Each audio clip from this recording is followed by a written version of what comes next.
This is touch. Through the purity of the three actions, one gains right living. This is touch. Through right living, one gains the sila that purifies the sense organs.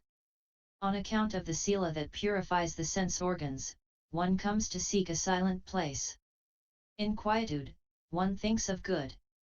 By good thinking, one thinks of a life that accords with Dharma.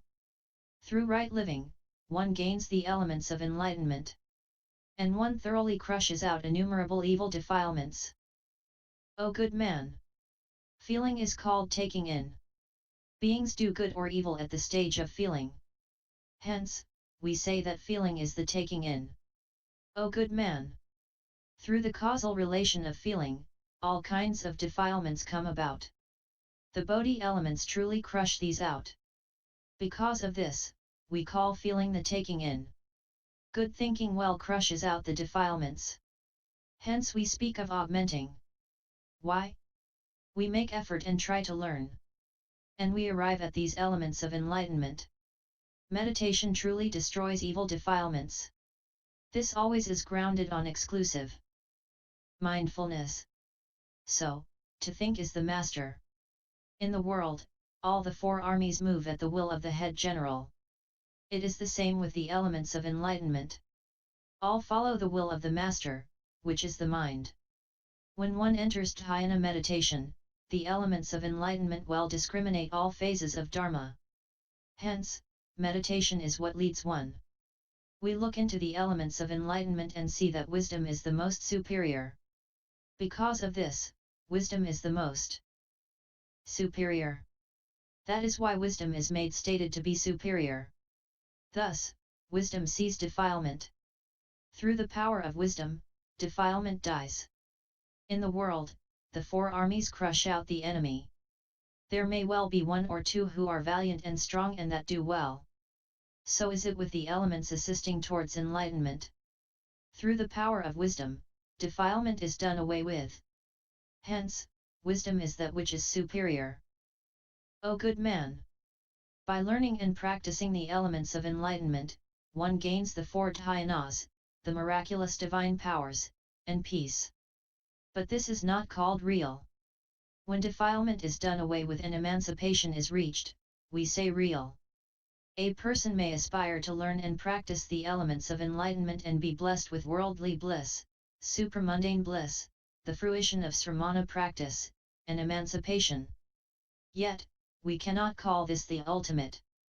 When all the practices of the elements of enlightenment have been done away with, this is Nirvana. That is why I say that the ultimate is great Nirvana. Also, next, O good man! The good loving mind is desire. Through the good loving mind, a person associates with a good friend. Hence, touch. This is cause.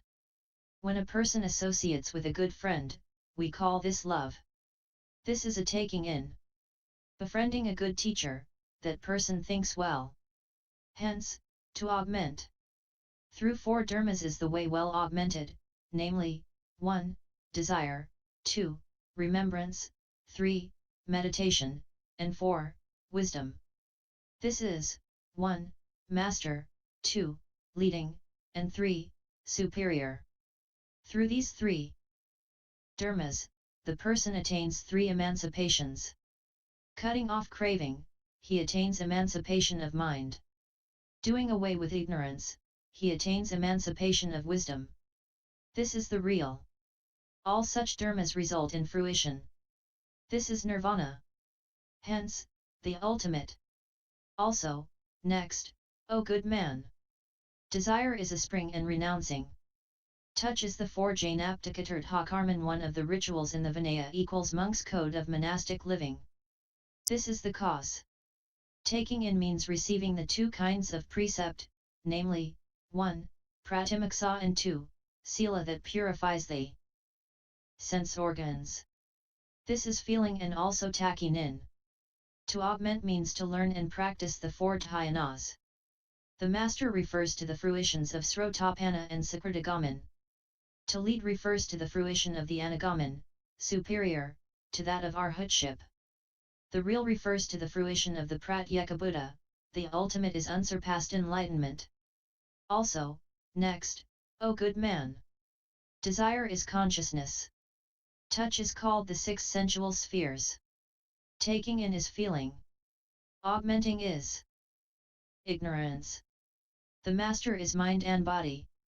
To lead in is craving. The superior is cleaving. The real is existence. The ultimate is birth, old age, illness, and death. Bodhisattva Kasyapa said, O world-honored one! What difference is there between the three items of 1. Root, 2. Cause, and 3. Augmentation? O good man! The root referred to is that which is to take rise, the cause is that which resembles, augmentation is cutting off resemblance, and yet, calling forth resemblance. Also, next, O good man!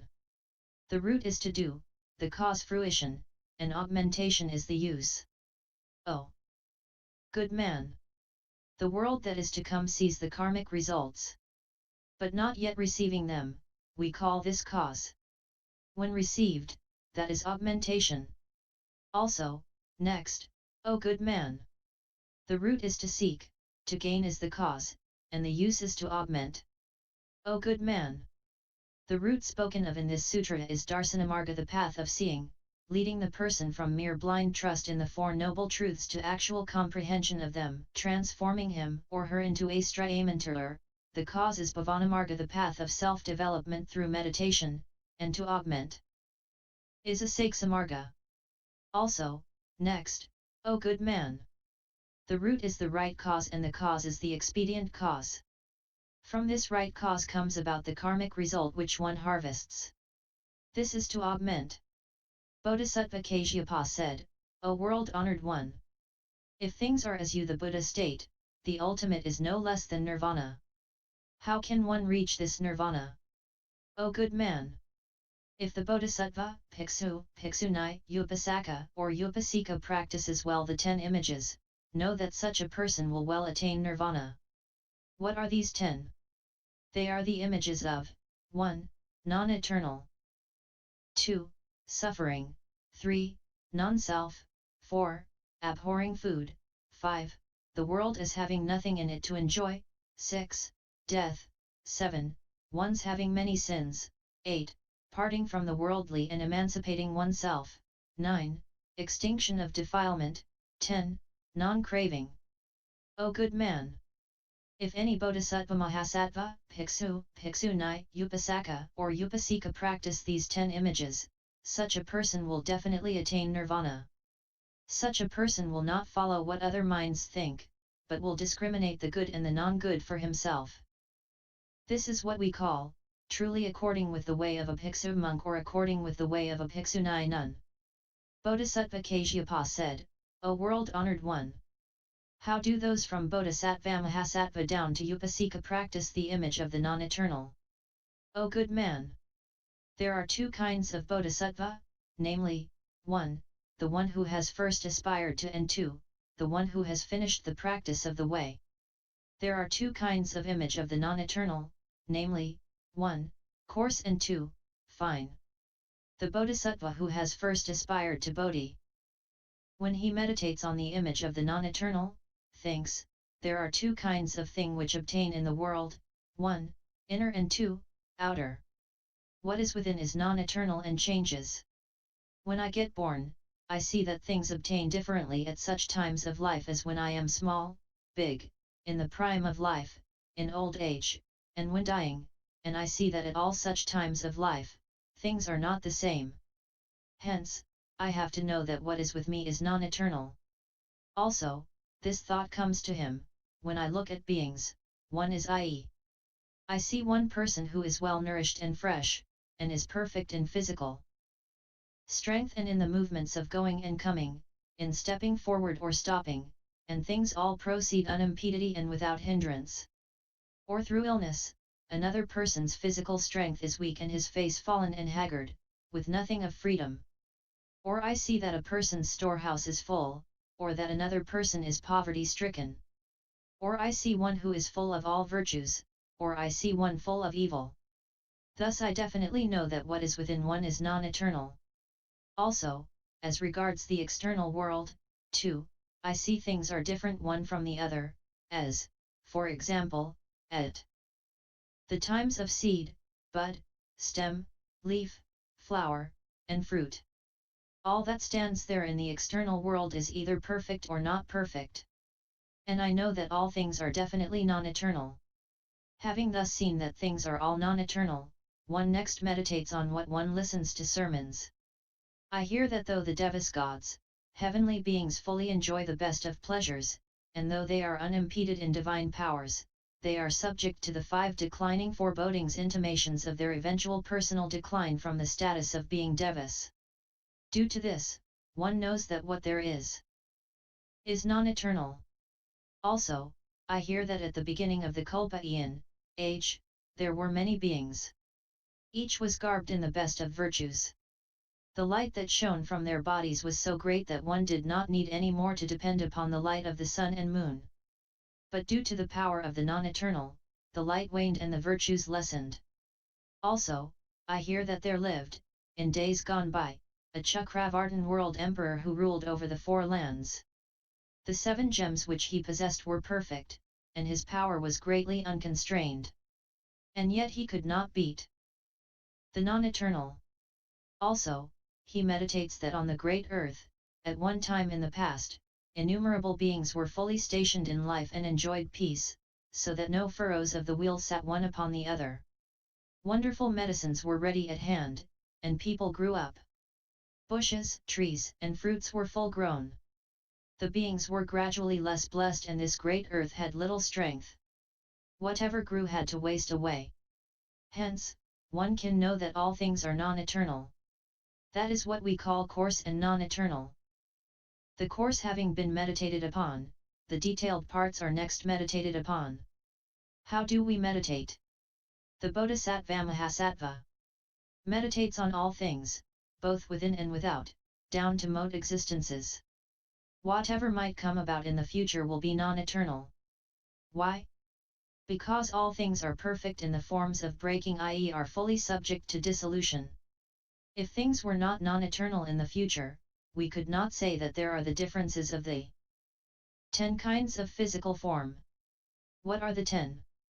They are at the times, 1. Membrane, 2. Foam, 3. Pox, 4. Ball of flesh, 5. Limbs, 6. Small infant, 7. Child, 8. Boyhood, 9. Prime of life, 10. Tottering old age. The Bodhisattva meditates, if the membrane is not non-eternal, it cannot become foam. And if the prime of life were not non-eternal, it could never reach old age. If time were not fleeting by, moment after moment, it could never last long. All would have to grow up at one and the same time and be full in size. Hence, one must definitely know that there are the fine, non-eternal mote existences that have to go on existing thus continuously, i.e. changing from moment to moment. Also, we see a person with all his sense organs perfect, and of a bright and shining mien, only for all this to fade away into a weakened state. Also, he thinks, there is with this person the non-eternal, i.e. that which is impermanent going on moment after moment. Also, he meditates on the 4 great elements and the 4 deportments. Also, he meditates on the cause of suffering, hunger and thirst, the cold and heat that exist within and without. Also, he meditates, if these 4 things were not non-eternal moment after moment, we could not speak of such 4 sufferings. If the Bodhisattva well meditates thus, we call this the Bodhisattvas meditating minutely upon the non-eternal. The Buddha said, as with all things that exist within and without, so does it go with what obtains in the mind. Why? Because action obtains in the 6 spheres. When this obtains in the 6 spheres, there comes about the happy mind, the angry mind, the craving mind, or the greedy mind. Life goes differently one after the other, and cannot be one. For this reason, one has to know that all that is physical and non-physical is non-eternal. O good man! If the Bodhisattva can, in the flash of a moment, see the birth and death and non-eternality of all things, this is what we call the Bodhisattvas being perfect in the image of the non-eternal. O good man! The wise man learns and practices the image of the non-eternal, and makes away with the arrogance of the eternal, the inversion i.e. wrong-headed view of the eternal, and the inversion of the image. Next, he practices the image of suffering. Why should there be such suffering? He sees that this suffering is grounded on the non-eternal, that because of the non-eternal, there is the suffering of birth, old age, illness, and death, that because of birth, aging, illness, and death, there is the non-eternal, that because of the non-eternal, there is internal and external suffering, and such suffering as that from hunger, thirst, cold, heat, whipping, beating, abusing, and endurance. He sees that all suffering is based on the non-eternal. Also, next, the wise man looks deeply into this fleshly body and sees that it is a vessel of the non-eternal, and that this vessel is suffering. And as the vessel is suffering, the things that are put into it are suffering. O good man! The wise person meditates thus: suffering is non-eternal. If suffering is non-eternal, how can the wise say that there is the self there? Suffering is not the self. The same is the case with the non-eternal, i.e. that which is impermanent is not the self. Thus, the 5 skandhas are also the non-eternal of suffering. How could all beings say that there is the self there? Also, next, he meditates on all things thus: there is a conjoining of what is different. All things do not come about from a single conjoining. Also, one thing is not the result of the conjoining of all things. The conjoining of all things does not have a self of its own. Also, there is no single nature and no different natures. Also, there is no nature of material form, and no unmolestedness, freedom to do as one wills, unobstructedness. If all things possess these aspects of existence, how can the wise say that here is the self? Also, he thinks, of all things, there is not one thing that is done by the creator of its own, i.e. nothing creates itself. If there is not one thing that has that which creates it, the conjoining of all things also cannot come about. All things cannot come about alone and die out alone. Through the act of conjoining, they die, and through conjoining, they come about. When things have come about, beings gain an inverted view and say that this is conjoining and that this comes about by conjoining. There is nothing true in the inverted view of beings. How could there be any such view that is true? Hence, the wise meditate on the non-self. And, also, the wise person clearly thinks, for what reason do beings speak about the self? Why is it that beings speak about the self? If this self exists, it must be either one or many. If it is one, how can there be such as Kshatriyas, Brahmins, Sudras, humans, and gods, hell, hungry ghosts, animals, or big and small, or old age or the prime of life? For this reason, I know that the self is not one. If the self is many, how can we say that the self of the being is one and all-pervading, knowing no bounds? Be it one or many, in either case, there is no self. Having so meditated that there is no self, the wise man next meditates on the image of abhorring food, and thinks, if all things are non-eternal, suffering, and non-self, how could one, for the sake of food, commit the 3 evil actions of body, mouth, and mind? All that has been in hand goes along with the person and, later, the karmic results visit him, and no one else indeed can share them. O good man! The wise person further meditates thus: all beings, on account of food and drink, suffer from the sorrows of body and mind. If one gains various sorrows from food, why should I gain any greed or clinging? Hence, I do not covet a greedy mind for food. And, next, the wise person meditates thus: through food and drink, one gains one's own bodily augmentation, i.e. one perpetuates the process of one's physical embodimentation. I now practice renunciation and receive sila and practice the way. All of this is to abandon the carnal body. I now covet this food. How then will I be able to abandon this body of mine? So meditating, even if food is accepted, this is as Though he were partaking in the wilderness of the flesh of his own son, in which situation his mind is so hard-pressed that there cannot be any talk of sweetness or pleasure here. When food is meditated upon, we see such wrongs, i.e., such ills. Next, the person meditates on the touch of food. It is like an unskinned cow that gets eaten by innumerable worms. Next, the person thinks of food as being comparable to a great fireball, and consciousness of food as being like halberds.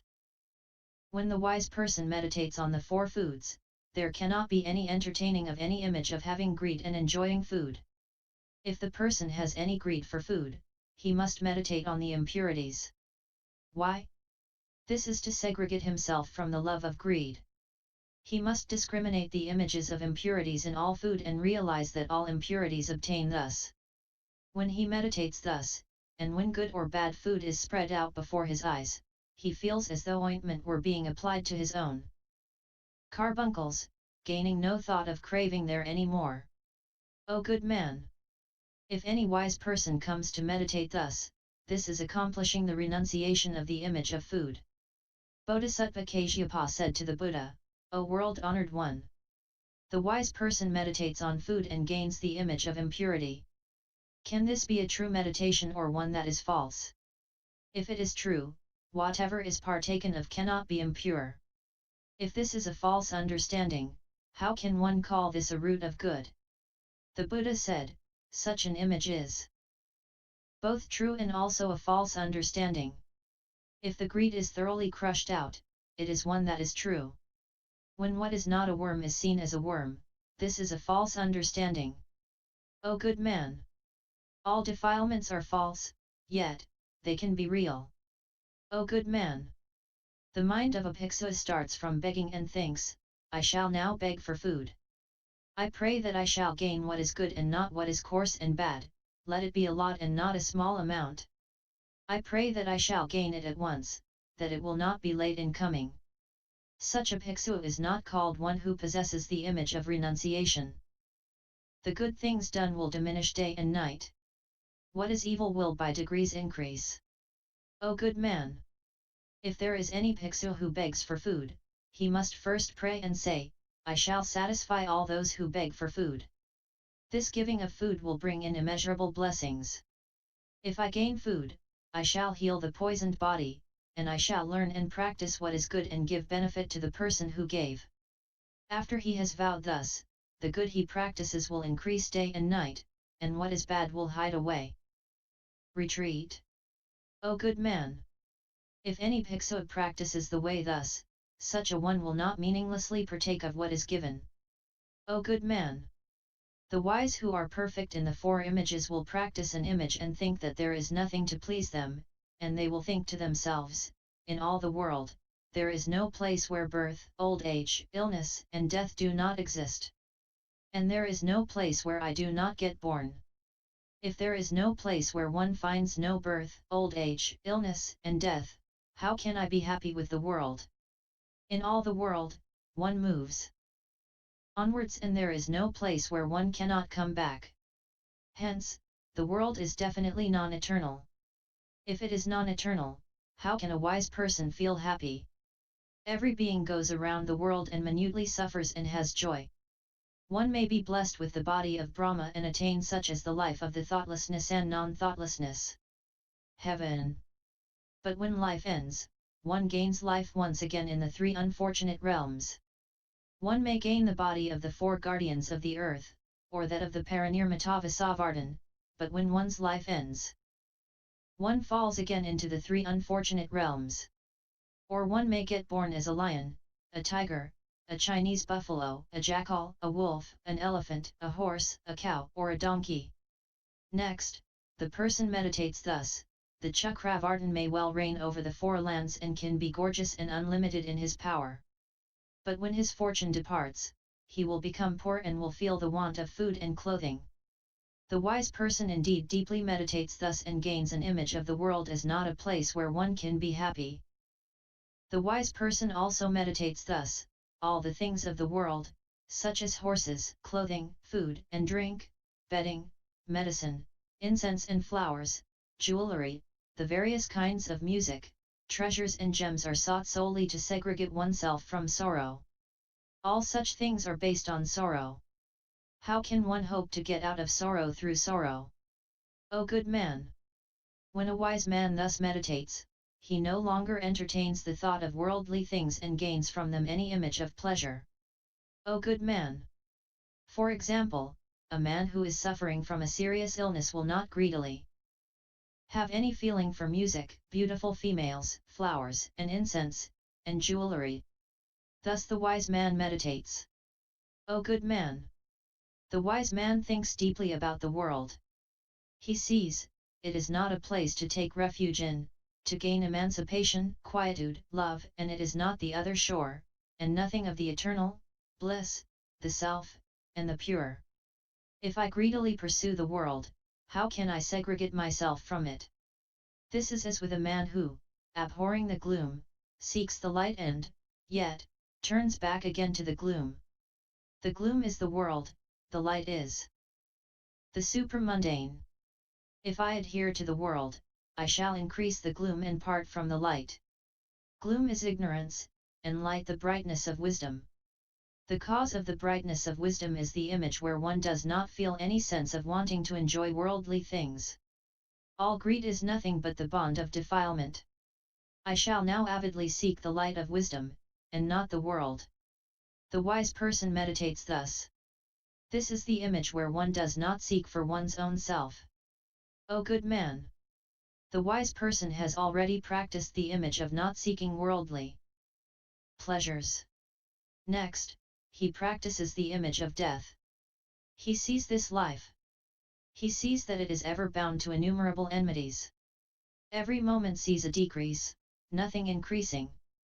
It is like a mountain, where the rushing water cannot find any place to rest, or the morning frost that cannot long remain. It ever proceeds to the marketplace of the prison house, only leading one to death. It is like taking a cow or sheep to where death awaits them. Bodhisattva Kasyapa said, O world-honored one! How does a wise person meditate on momentary extinction? O good man! 4. Example, there are 4 persons all skilled in archery. They foregather at a place, and each releases an arrow into a particular direction. They all think, we all release arrows together, which will all fall. And one person thinks, before the 4 arrows fall to the ground, I shall catch them with my hand. Thus does he think. O good man! Does this person act speedily or not? Bodhisattva Kasyapa said, he does this in a speedy way, O world-honored one. The Buddha said, O good man! The devil that lives on earth moves more quickly than this person does. There is a flying devil who goes faster than the one on the ground. The 4 guardians of the earth move still faster than the flying devil.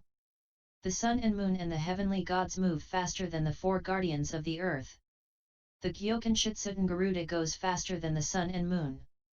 The lifespan of a human goes more quickly than the Kenshitsutan. O good man! In one breath and in one wink, the life of a being comes about and dies times. If a wise person meditates on human life thus, this is to meditate on momentary extinction. The wise man meditates thus on the lifespan, it depends on Yama, ruler of the hells, who sends old age, sickness, and death. If I can get away from Yama, I shall eternally part from the non-eternal. Also, next, the wise person meditates on life and views it as a great tree standing on a cliff, or he sees it as one would who has committed a great deadly sin, whom no one ever pities while he is being punished. Or things are compared to a lion king who faces a great famine, or a viper that breathes in fiery air, or a thirst-ridden horse who guards and begrudges water, or to the anger of a great devil about to explode. So do things stand with the king of death in relation to beings. O good man! If a wise person meditates thus, this is to learn and practice the image of death. O good man! The wise person also meditates thus, I now renounce. Even if I only get life for 7 days and nights, I shall make effort therein. I shall be true to the moral precepts, and I shall deliver sermons and bestow benefit upon beings. This is how the wise person learns and practices the image of death. And he makes 7 days and nights more than enough. Or if I gain only 6, 5, 4, 3, 2 days, or 1 day, or 1 hour, or 1 moment in which I breathe in and out, I shall make effort and practice the way, uphold and protect the precepts, deliver sermons, teach the way, and bestow benefit upon beings. This is how the wise person meditates on the image of death.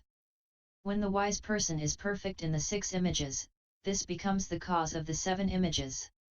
What are the 7? They are: 1. Always practicing the images, 2. Feeling joy in practicing the images, 3. The image of non-anger, 4.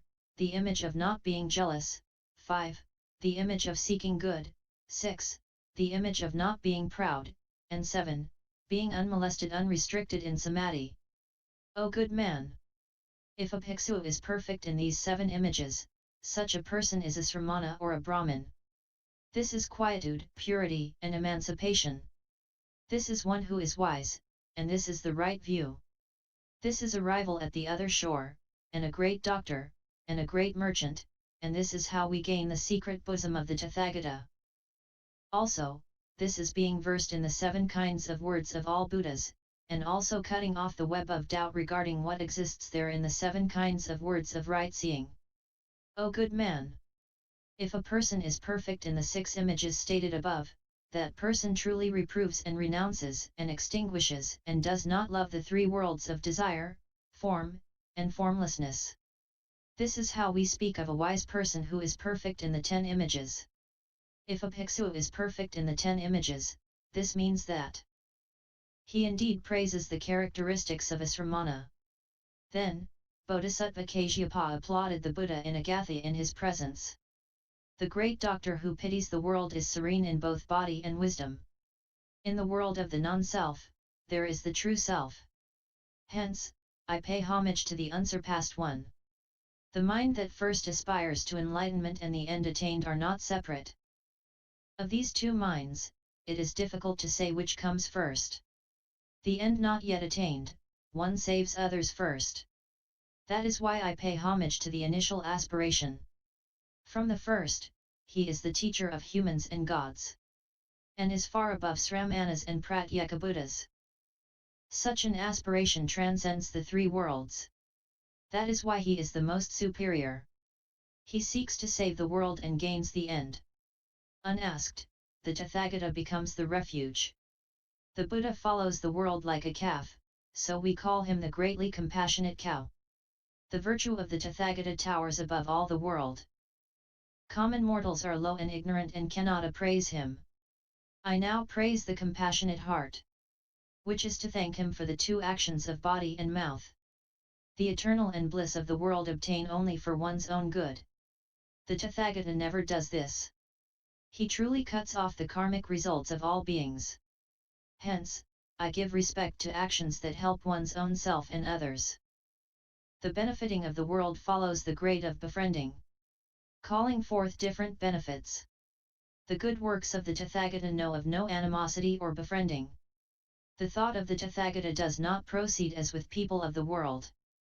Hence, his heart works equally. And there are not 2 i.e. no division within him. The world speaks variously and its actions differ. The Tathagata acts as he says and his actions do not differ. Whatever is practiced fully cuts off all defilements. Hence, we call him Tathagata. Before, he is aware of the ills of defilement. He speaks and acts as he speaks, all for the sake of beings. It is long since he attained emancipation in the world. And he seeks to live amidst birth and death, all for compassion's sake. He manifests himself in the worlds of humans and gods. But his compassion follows him like a calf. The Tathagata is the mother of beings. His compassionate heart is the little calf. Himself undergoing pains, he only thinks of the beings. Working in compassion, no repentance is there in him. Overflowing is he with compassion, and he knows no hardships. That is why I bow to him, the one who extracts pain. Innumerable are the works of good which the Tathagata performs. Yet he is pure in deeds bodily, oral, and mental. He always acts for the sake of beings, but not for his own sake. That is why I bow to his pure actions. The Tathagata suffers from hardships and he feels it not. He looks upon the pains of the beings as he does the pains of his own son. He lives in hell for the sake of beings. But he has no thought of pain or regret. All beings experience different pains, all of which are those of his single self. Having attained the light, his heart is firm. Thus does he practice well the unsurpassed way. The Buddha has a great compassionate heart of one taste, and pities beings as though they were his children. Beings do not know that the Tathagata truly saves, and they slander the Tathagata, Dharma, and Sangha. The world is full of defilement, and there are innumerable ills. But all such fetters of defilement and sins and ills, the Tathagata broke out of at his first stage of aspiration. Only him, the Buddha, do all Buddhas praise. Other than the Buddha, there is none who is praised. I now with one single Dharma praise him. The so-called compassionate heart travels the world. The Tathagata is a great ball of Dharma, and his compassion also truly saves beings. This is true emancipation. Emancipation is great nirvana. YouTube video Buddhist Sutras. https://www.youtube.com/user/lich1299/playlists. End NIV 044. Warning, empty page.